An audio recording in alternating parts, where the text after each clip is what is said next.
Many people bought 4 or 5 houses with no money down and no job. And then they did it with cars and student loans and credit card loans. You think we just say, well, that's too bad, we're going to start over, nobody loses his job? Be realistic. We have to realize that the monetary base, the liquidity was doubled in a few short months. To me, there's a lot of inflation out there. It's already inflated. We're in the midst of inflation. Because the prices haven't gone up doesn't mean we don't have the distortion. And it was that system that gave us the financial bubble, the artificially low interest rates, the malinvestment, all the mistakes made, and now we're trying to correct all that by doing the very, very same thing. This system that we've had since 1971 is non-viable, and it's coming to an end. That's what this whole story is about. Bush's $152 billion Economic Stimulus Act of 2008 sent $300 to $600 checks to individuals and $600 to $1,200 checks to married couples. When the checks started to arrive, oil prices surged to $147 per barrel. Americans needed the checks just to buy gas. Obama is taking Bush's mistakes and making them bigger. While Bush's stimulus was a direct injection of inflation, Obama's will take a while to work its way through the system, as pork projects will take years to be completed, but the long-term effects will be many times worse.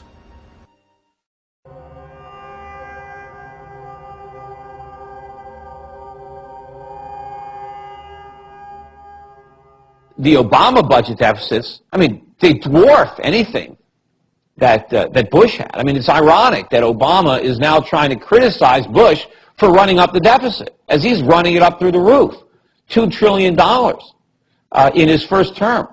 And he's saying, well, I'm going to cut it in half by my last year. Well, even if he's right, it's still going to be $1 trillion when he cuts it in half. It's still more than twice the last budget deficit from Bush. In an attempt to reinflate the dot-com bubble, Alan Greenspan lowered interest rates from 6.5% in 2000 down to 1% in 2003. Greenspan did not reinflate the dot-com bubble, but instead created an unprecedented rise in real estate prices.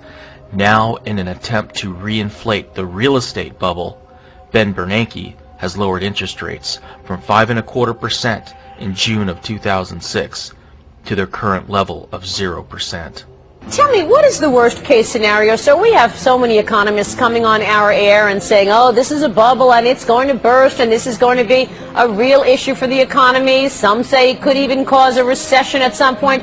What is the worst case scenario if, in fact, we were to see prices come down substantially across the country? Well, I guess I don't buy your premise. It's a pretty unlikely possibility. We've never had a decline in house prices on a nationwide basis. So what I think is more likely is that house prices will slow, maybe stabilize, might slow consumption spending a bit. I don't think it's going to drive the economy too far from its full employment path, though. The motor vehicle sector may already be showing signs of strengthening. After having cut production significantly in recent months, in response to the rise in the inventory of unsold vehicles, automakers appear to have boosted the assembly rate a bit in November, and they have scheduled further increases for December.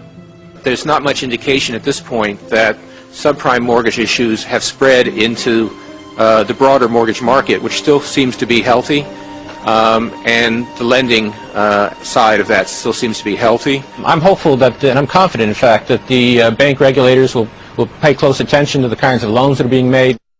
Confident the bank regulators will pay close attention to the kind of loans being made?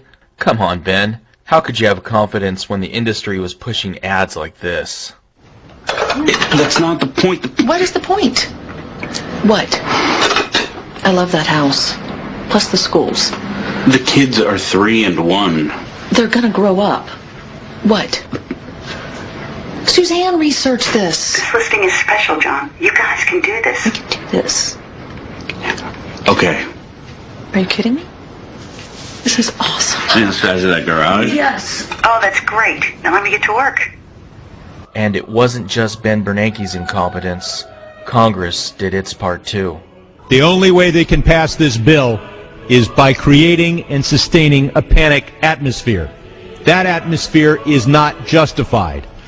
Many of us were told in private conversations that if we voted against this bill on Monday, that the sky would fall, the market would drop 2,000 or 3,000 points the first day, another couple thousand the second day, and a few members were even told that there would be martial law in America if we voted no. That's what I call fear-mongering. Unjustified. Proven wrong. We've got a week, we've got 2 weeks to write a good bill. The only way to pass a bad bill, keep the panic pressure on. 1,100 pages, not one member of this body has read. Not one. There may be some staffer over at the Appropriations Committee that read all of this last night. I don't know how you could read 1,100 pages between midnight and now. Not one member's read this. What happened to the promise that we're going to let the American people see what's in this bill for 48 hours? But nope, we don't have time to do that.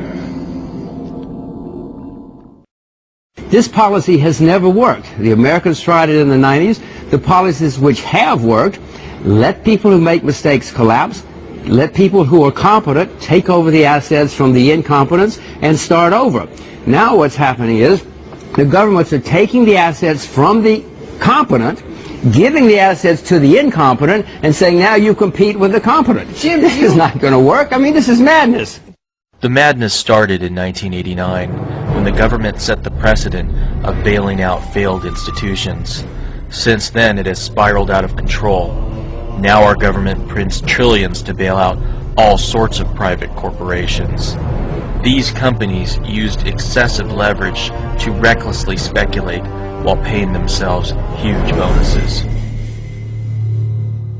Since Obama was elected president, the Federal Reserve and U.S. Treasury bailout commitments have risen from $7.4 trillion to $14.2 trillion. $3.7 trillion has already been spent. The last country to see such a dramatic increase in the money supply was Zimbabwe, under the leadership of Robert Mugabe. We have different economic schools. We have the Austrian school, the school of rational expectations, monetary schools and so forth. In the US, we have a totally new school, and it's called the Zimbabwe School. And it's founded by one of the great leaders of this world, Mr. Robert Mugabe, that has managed to totally impoverish his own country. And that is the monetary policy the US is pursuing. If something goes wrong, print. If it doesn't get fixed, print more.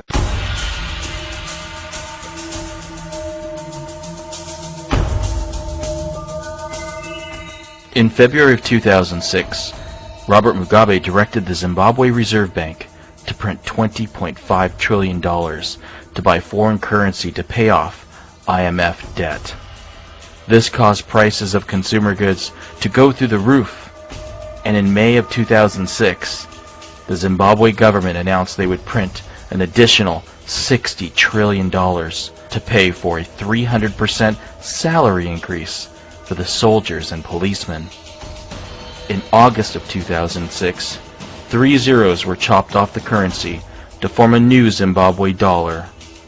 And in June of 2007, $1 trillion of the new currency was printed to pay for a 900% salary increase for the soldiers and policemen. In July of 2007, Mugabe implemented price controls which forced stores to sell goods at government-ordered prices. This led the nation to complete chaos and empty store shelves. Mugabe's solution was to print more money, and in February of 2008, the total Zimbabwe money supply reached $800 trillion. By July of 2008, it cost $100 billion just to buy 3 eggs. In April of 2009, the Zimbabwe currency was officially declared dead and completely worthless. Zimbabweans were forced to transact in gold. If you need cooking oil, you have to exchange with gold. If you need mealie, you have to exchange it with gold. If you need soap, you have to change with gold. Everything is gold, gold, no Zimbabwean dollars.